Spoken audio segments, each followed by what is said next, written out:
Oke, bismillah. Jadi hari ini kita akan bahas tentang slow but steady wins the weight loss race. Ini diterbitkan di tahun 2017. Di sini dikatakan bahwa a new study found that people who weight fluctuates early in a weight loss program had worse long-term result.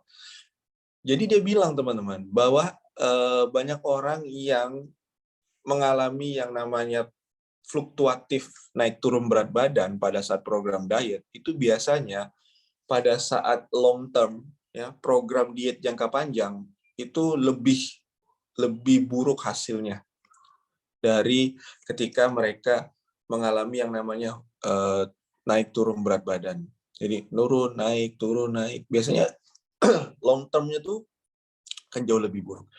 Jadi dia bilang if losing weight feels more like being a yo-yo than a ball rolling down a gentle hill, then you might want to rethink your approach. Jadi kalau misalnya teman-teman punya mindset diet yo-yo, mungkin teman-teman perlu mengevaluasi atau perlu melihat lagi program atau pendekatan atau mindset diet teman-teman dalam hal ini yang menjurus kepada diet yo-yo. Diet yo-yo itu apa sih? Diet yo-yo itu gimana ya? Diet yo-yo itu simpelnya adalah orang yang punya mindset naik berat badan, dia diet.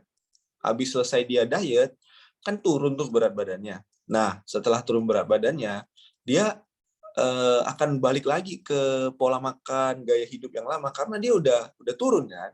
Jadi dia udah turun ini, jadi olahraganya udah nggak lagi. Terus pola makannya amburadul, ngawur kayak dulu lagi kan, nggak perhatikan yang lain-lain. Terus naik berat badannya, setelah naik berat badannya dia diet lagi. Pokoknya seperti itulah. Jadi naik, terus dia diet, turun, dia balik lagi, naik lagi, turun, ya seperti itu teman-teman. Ya, dan di sini bilang new study found that people whose weight fluctuated in the first few months of a weight loss program lost less weight over the long run. Jadi ada satu penelitian menemukan bahwa orang-orang yang punya mindset diet yo-yo ini teman-teman, dalam beberapa bulan pertama ketika mereka program, biasanya mereka akan mengalami yang namanya penurunan berat badan yang tidak terlalu signifikan dalam perjalanan program yang jangka panjang ya dibandingkan compare to people with more consistent week by week progress ya. Makanya ada banyak orang yang bilang bahwa fokus aja pada prosesnya, fokus aja pada apa yang kita lakukan, maka nanti outputnya tuh bisa berubah. Yang penting adalah kita selalu nge-review ini. Jadi kemarin kata salah satu coach yang share juga teman-teman certified ya, dia bilang bahwa sebenarnya untuk tahap permulaan teman-teman bisa membentuk kebiasaan dalam pola makan itu sebenarnya nomor satu adalah food journaling teman-teman. Kalau teman-teman udah terbiasa dengan food journaling, teman-teman baru step yang kedua aware dengan kalori. Belum menghitung kalori teman-teman, baru aware dengan kalori ya. Nah step nomor 3 baru teman-teman counting kalori.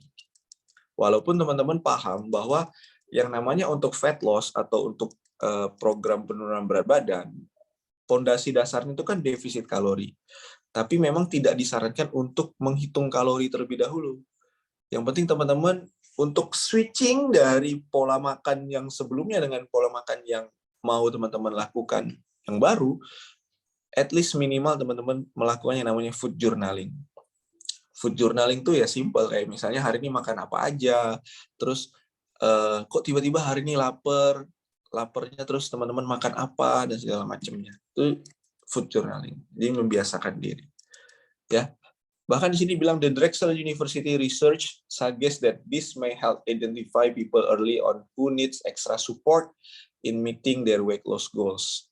Jadi kalau misalnya ada orang yang punya mindset turun berat badan dalam waktu cepat dan mereka nggak peduli, pokoknya pakai cara apapun bodo amat, yang penting turun berat badan dengan cepat. Nah ini nih yang kadang kala menjadi bumerang buat diri kita gitu kan. Karena kita lebih mudah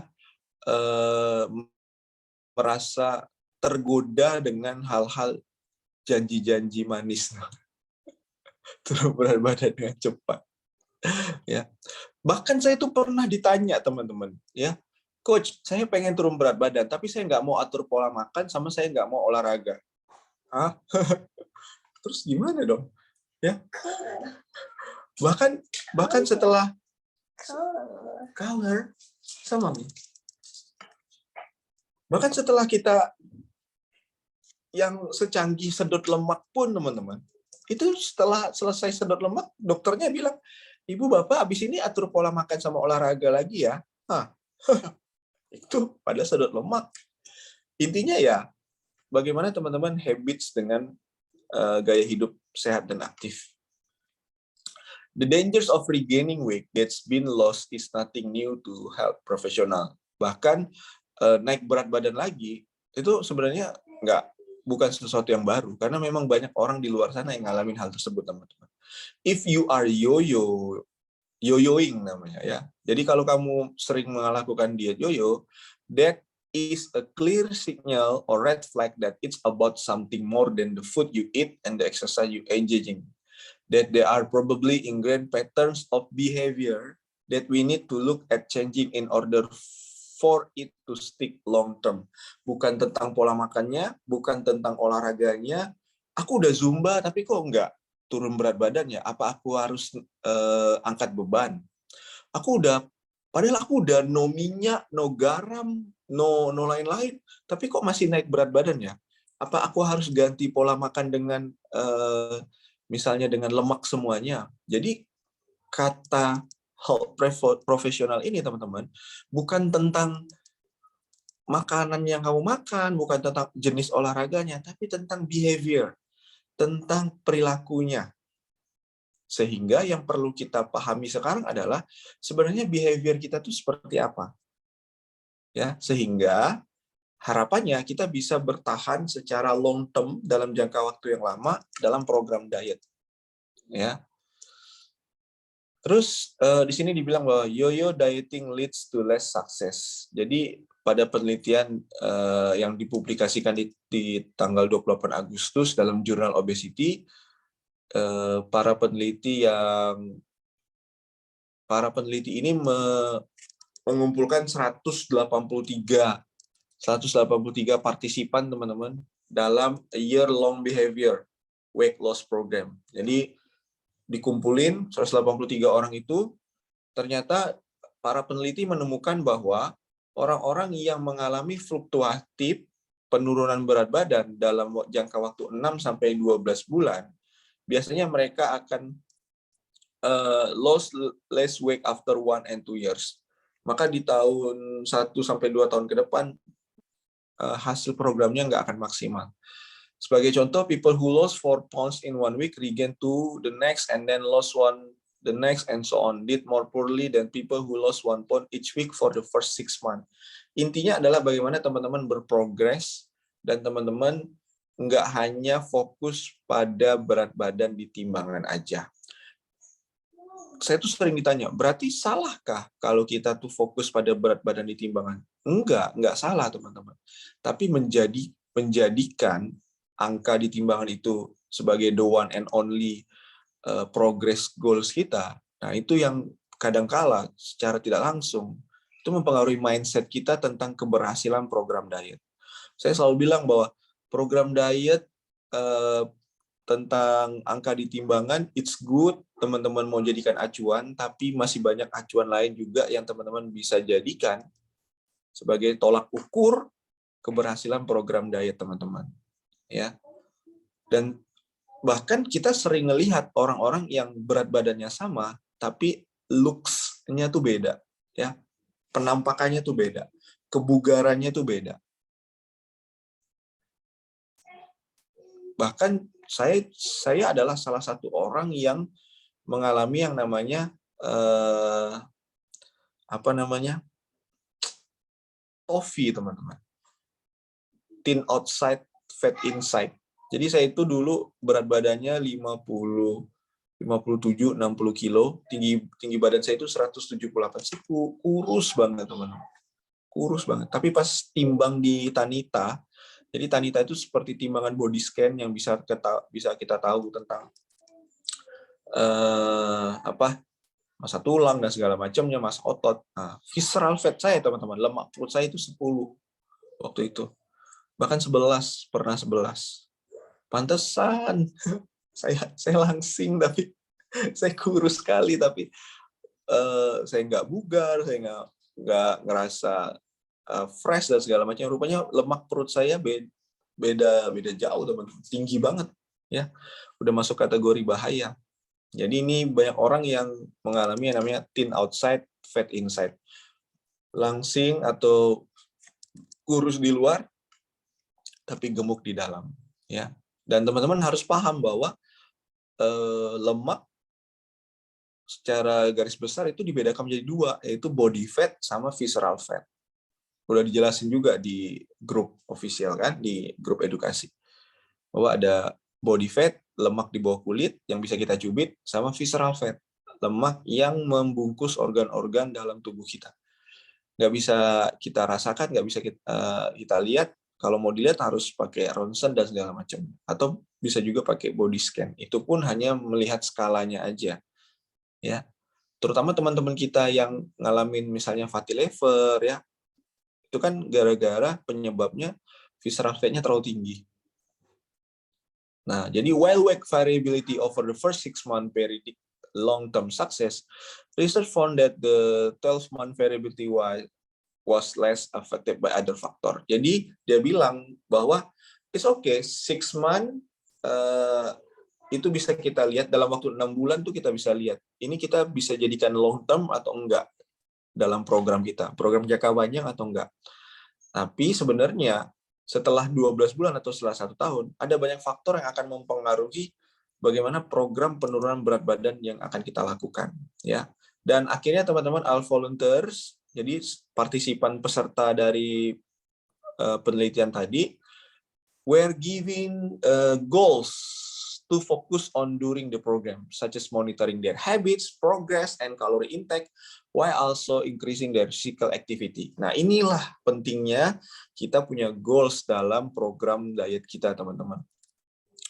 Terus kita harus fokus dengan program yang kita lakukan, misalnya pola makan kita, terus progresnya seperti apa, kemudian kalori intake-nya seperti apa, terus bagaimana kita increase the durasi atau jenis atau olahraga kita. Dan akhirnya teman-teman, dari hasil penelitian itu dibilang bahwa the first 6 months of the program focus on weight loss with weekly small group session. The final 6 months shift toward maintaining the weight with less frequent session.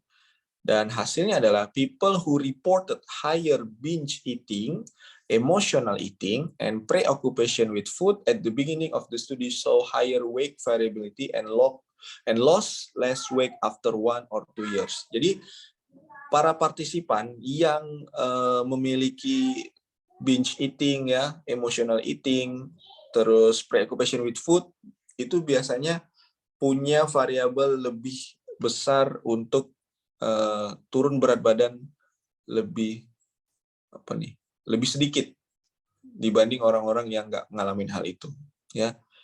This suggests that weight variability is a better predictor of long-term success than a person relationship with food. Nah, ini key point-nya, teman-teman. Bagaimana hubungan kita dengan makanan, ya. Jadi bagaimana kita melihat makanan, kapan kita makan, terus waktu makan kita. Ini semua berpengaruh terhadap behavior dalam progres program diet kita, ya. Dan akhirnya para peneliti menyimpulkan bahwa the study doesn't show that weight variability cause poor weight loss outcomes, but it may help target people who are not benefiting from a particular weight loss program before they spend a year trying to lose weight. Nah, ini sebenarnya kata dia bukan variability weight, bukan tentang angka di timbangan yang menyebabkan outcomes-nya itu beda, atau outcomes-nya itu jadi lebih buruk dari hasil programnya. Tapi adalah bagaimana teman-teman fokus dengan behavior-nya, ya. Dan penelitian lain menemukan bahwa early success in weight loss program predict long-term result, but these studies look at the percent change in weight loss rather than how much a person weight jumps around week by week. Nah, ada juga penelitian yang bilang bahwa coba kamu lihat secara keseluruhan, ya. Kalau kamu lihat per hari, mungkin hari ini naik, hari ini turun, besok naik, besoknya lagi turun. Kalau kamu lihat per hari, mungkin kamu akan ngerasa bahwa tidak terlalu ada perbedaan signifikan. Tapi coba kamu lihat dalam kurun waktu misalnya 2 bulan, 3 bulan, 4 bulan, maka kamu akan lihat bahwa terjadi penurunan berat badan. Ambil contoh misalnya dalam basic kamu turun 3 kilo, pada saat advance kamu turun 1 kilo. Kok kayaknya dikit banget ya? Tapi kalau kamu lihat secara keseluruhan, kamu akan dapat angka 4 kilo penurunan berat badan. Dan it's good daripada nggak ada turun berat badan sama sekali. Atau mungkin kamu ngalamin perubahan yang membuat tubuh kamu jadi apa namanya ya?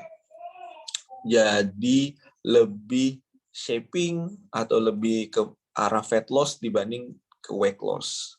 Dan although losing 10 pounds in the first week can be a big boost of motivation for many people. Yes, benar banget kan. Misalnya turun 2 kilo, turun 3 kilo, kamu jadi lebih semangat, kamu jadi lebih termotivasi, kamu jadi lebih, oh my God, dalam waktu 10 hari saya bisa turun segini, berarti kalau dalam waktu 1 bulan saya bisa turun segini, gitu kan. Jadi teman-teman termotivasi. Tapi it may not matter in the long run if your weight yo-yo the rest of the time. Kalau untuk long term teman-teman, itu nggak terlalu signifikan angka di timbangan. Tapi bagaimana teman-teman menjadi gaya hidupnya lebih sehat dan aktif, kemudian fat loss, kemudian jadi lebih aware dengan apa yang teman-teman makan, jadi lebih aware dengan teman-teman mulai olahraga, jadi lebih aware dengan mood teman-teman. Intinya adalah semuanya tuh jadi switching ke arah yang lebih baik untuk gaya hidupnya ya. Bahkan di sini a dramatic example of this comes from 2016, penelitian di tahun 2016 teman-teman, yang mana peneliti melibatkan 14 orang ya dalam program The Biggest Loser Competition. Jadi kalau di luar negeri itu ada tayangan televisi teman-teman ya, nama acaranya adalah variety show-nya itu namanya Biggest Loser ya. Kemudian over the course of 30 weeks show, people lost on average 129 each, but 6 years later, all but one had regained most of their weight on average 94 each. Jadi dia bilang bahwa orang-orang yang ikut variety show ini, The Biggest Loser, yes mereka turun berat badan banyak banget gitu, tapi beberapa tahun kemudian mereka naik berat badan kembali, ya. Dan intinya adalah sebenarnya agak klise kalau saya ngomong kayak gini, tapi ya memang itulah kenyataannya teman-teman. Kita harus bisa mengembangkan atau menjadikan program diet dan gaya hidup kita ini sebagai program yang sustainable, yang berkelanjutan. Yang berkelanjutan, bukan turun terus kita balik lagi ke pola makan lama, terus kita naik lagi, terus kita diet lagi. Intinya adalah bagaimana kita sustain dengan program kita sekarang. Ya, pada saat kita udah capai target kita, selanjutnya apa? Kita bisa upgrade goals kita. Misalnya kita jadi pengen badan kita jadi lean, atau kita pengen tingkatkan level kebugaran kita, atau kita mulai belajar untuk, kayaknya seru kalau saya upgrade goals bisa 5K, 10K, terus 20K, terus bisa jadi 50 km. Jadi intinya adalah goals-nya itu kalau kita udah checklist, ya kita upgrade lagi. Kita upgrade lagi. Sehingga program kita jadi sustain, berkelanjutan. Misalnya kita udah mulai bugar, lihat kiri, ada suami nih. Masa yang bugar saya doang? Suami juga harus bugar. Kan? Terus lihat anak, wah, udah harus mulai dikenalkan nih pola makan hidup yang gaya hidup yang sehat dan aktif ke anak. Anak mah enak banget teman-teman. Ya, lebih mudah imprinting, lebih mudah copy paste dari apa yang kita lakukan. Karena biasanya apa yang ibunya makan, anak juga pasti suka gitu kan. Anak juga biasanya ikut makan. Jadi dibilang bahwa di sini adalah it's good teman-teman kalau turun berat badan cepat, no problem. Tapi kalau teman-teman menjadikan berat badan itu sebagai salah satu prioritas utama dalam program diet teman-teman, maka biasanya teman-teman akan jauh lebih kesulitan dalam program yang long term. Ya, teman-teman, seperti yang saya sampaikan kemarin, teman-teman bayangin seorang yang turun 60 kilo dalam waktu 1 tahun. 1 tahun itu dibilang cepat juga nggak cepat, lama banget itu kan 1 tahun. Dia turun 60 kilo. Bahkan udah turun 60 kilo dalam 1 tahun pun masih ada aja yang bilang, hah, cuma 60 kilo? Buset. Udah turun 60 kilo, masih aja dijulitin. Heran saya orang-orang. 60 kilo dalam satu tahun, lama banget coach, 1 tahun 60 kilo. Ya, coba aja turun 60 kilo, sustain 1 tahun, teman-teman. Ya. Dan intinya adalah bagaimana teman-teman fokus kepada behavior change. Paling penting itu adalah behavior change-nya, teman-teman. Yang biasanya lebih sustain dengan long term. Teman-teman lebih kalau behavior change itu ya pola tidur, terus air putih, minum air putih gitu kan, olahraga, kemudian udah mulai masak di rumah, terus masak makanan-makanan buat program dan segala macam. Jadi behavior, perilakunya yang teman-teman bisa berubah. Dan sexy or not, sustainable is good if you want to keep the weight off. Jadi paling penting adalah bagaimana teman-teman sustain, ya, sustain. One way to approach weight loss sustainability is by setting goals that you can actually achieve. Intinya adalah teman-teman setting goals katanya, ya, buat goals teman-teman. Misalnya, pokoknya 1 minggu ini goal saya adalah turun lingkar tubuh 2 cm, kemudian follow meal plan, air putih nambah 500 ml. Jadi buat goals yang teman-teman bisa achieve tiap minggu, sehingga minggu depannya upgrade lagi. Dan for example, if your approach to weight loss involves running and you are currently running on 1 mile 3 times a week, the next step needs to be doable. Nah, they might mean running 2 miles on 1 or 2 of today, not jumping straight to 10 miles 6 times a week. Jadi dia bilang bahwa kalau teman-teman punya goals, target, misalnya lari ya 3 times a week, 3 kali seminggu, maka goals berikutnya adalah tambahkan jarak larinya dan on 1 or 2 of those days, not jumping straight to 10 miles. Jadi bukan langsung hari ini bisa lari 1 kilo, oh pokoknya besok harus bisa lari 10 kilo. Bertahap, teman-teman. Ya, bertahap. Dan this approach also provide positive reinforcement for your goal setting muscles. Nah, apalagi buat teman-teman yang punya goals dengan muscles-nya, dengan ototnya. The more you set and achieve goals, the more you will be able to set and achieve goals. Jadi semakin teman-teman bisa upgrade goals teman-teman, maka semakin dapat juga teman-teman untuk mencapai goals teman-teman, ya. Looking at your food trigger is another sustainable weight loss solution. Dan perhatikan juga ketika teman-teman ngerasa ke-trigger atau merasa terpicu dengan pola makan, dengan makanan. Misalnya, teman-teman harus aware pada saat, kenapa sih saya lebih sering pada saat marah kok jadi pengen makan coklat ya, pada saat marah kok jadi pengen makan sesuatu. Nah, ini teman-teman harus aware. Bukan makanannya berarti, tapi pemicunya. Pemicunya apa? Marah. Oh, berarti kalau saya marah, saya jadi lebih nggak terkontrol nih pola makan saya. Itulah biasanya yang disarankan dalam food journaling, teman-teman. Jadi food journaling itu ada satu kolom yang isinya adalah kenapa saya makan itu. Apakah pada saat saya marah, atau pada saat saya berkumpul dengan teman-teman saya, atau bagaimana. Jadi dengan teman-teman paham pemicunya apa, teman-teman bisa cari tahu solusinya apa. Ya, bukan bukan menyalahkan makanannya, tapi memperbaiki pemicunya. Oh, jadi kalau lagi ngumpul sama teman-teman tuh biasanya saya makannya jadi nggak terkontrol. Oke, next berarti pada saat ngumpul dengan teman-teman, saya akan pesan duluan. Jadi ini lucu nih teman-teman. Saya ada baca satu artikel yang bilang tips makan di luar, bahwa ada satu poin, kalau mau makan di luar atau bareng teman-teman atau bareng keluarga, pilihlah jadi yang pertama. Jadi teman-teman harus pilih duluan. Dia bilang kayak gitu di artikelnya. Kalau kita pilih jadi orang yang terakhir, nah biasanya tuh kita lihat pesan apa tadi? Aku pesan bakso. Kamu pesan apa? Soto. Kamu? Nasi goreng. Biasanya tuh kita tuh oke. Tapi kalau kita pesan yang pertama, kita nggak akan tergoda dengan pesanan yang terakhir. Katanya sih gitu, teman-teman. Bisa dicoba ya. Tips makan di luar yang saya salah satu baca di salah satu artikel.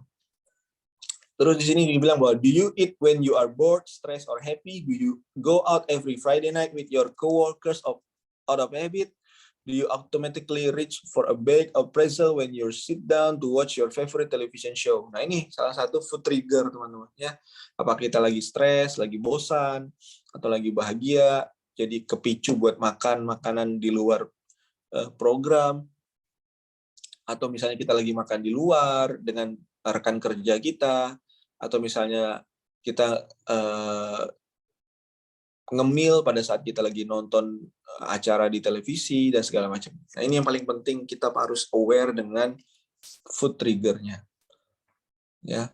Take a look at your current patterns of behavior around food and figure out what those trigger are, be it positive or negative trigger. Mau dia pemicu positif, mau dia pemicu negatif, teman-teman harus aware dengan, sadar dengan behavior around food ini, ya. Terus then systematically look at changing those pattern of behavior based on the knowledge of the triggers. Dan paling penting adalah teman-teman harus lihat pemicunya apa, terus perbaiki dan evaluasi. Dan pendekatan ini biasanya nggak berlaku untuk setiap orang, gitu kan? Especially with so many ads popping up online for sexy weight loss option. Terutama buat orang-orang yang sangat mudah tergoda dengan iklan-iklan weight loss, turun berat badan dengan cepat, nggak perlu lakuin apa-apa. How it's possible gitu? Gimana mungkin teman-teman turun berat badan nggak ngelakuin apa-apa, nggak olahraga, nggak atur pola makan, bisa turun berat badan tuh? Bagaimana mungkin? Ya pasti ada effort, ada usaha yang harus teman-teman lakukan sehingga teman-teman bisa dapetin turun berat badan ataupun at least perubahan dalam program teman-teman gitu. Ya. Ini lagi ngetrend sekarang nih. Teman-teman udah mulai banjirin itu teman-teman belum? Yang salah satu produk yang ada di toko e-commerce, toko oren. Kemarin saya lihat di salah satu webinar Zoom ahli gizi, kan saya ikut teman-teman. Jadi dia nggak sengaja nyenggol pembahasan tentang ada minuman yang sekarang lagi happening di kalangan anak muda karena menggunakan nama artis, guys. Harganya terjangkau, terus dikasih klaim fat blocker.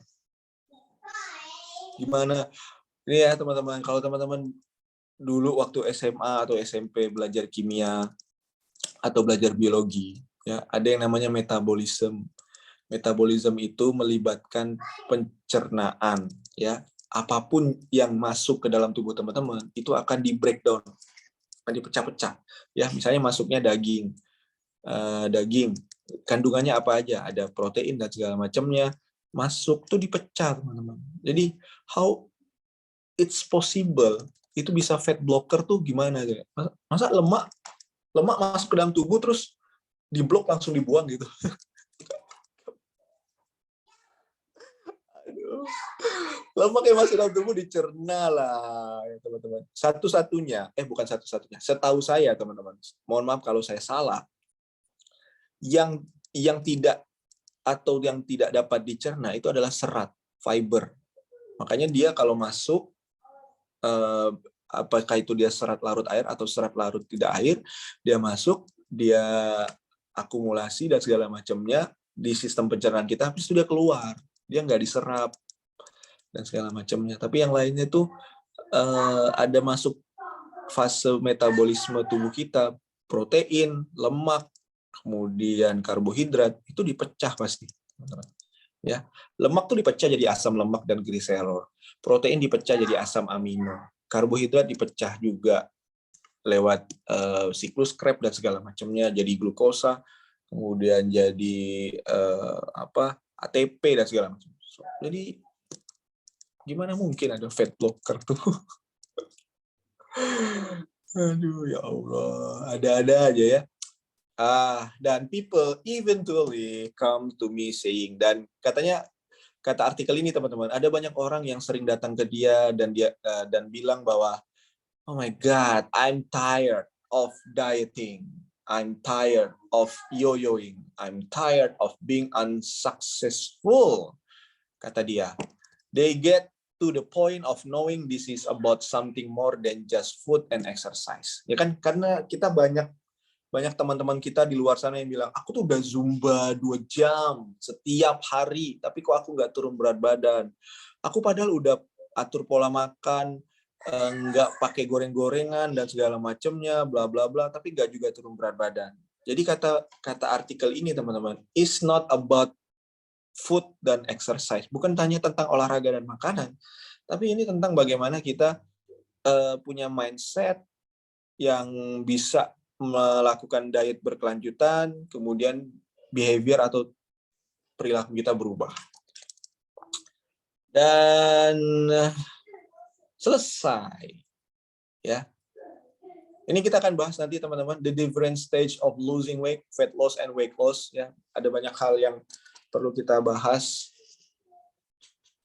Intinya adalah hari ini, apakah boleh turun berat badan dengan cepat? Boleh banget. Apakah turun berat badan dengan cepat itu bisa sustain? Bisa aja. Intinya adalah bagaimana kita punya mindset dan behavior kita berubah. Perilaku kita berubah terhadap pola makan, olahraga, kualitas tidur, dan masih banyak hal yang lainnya. Ya.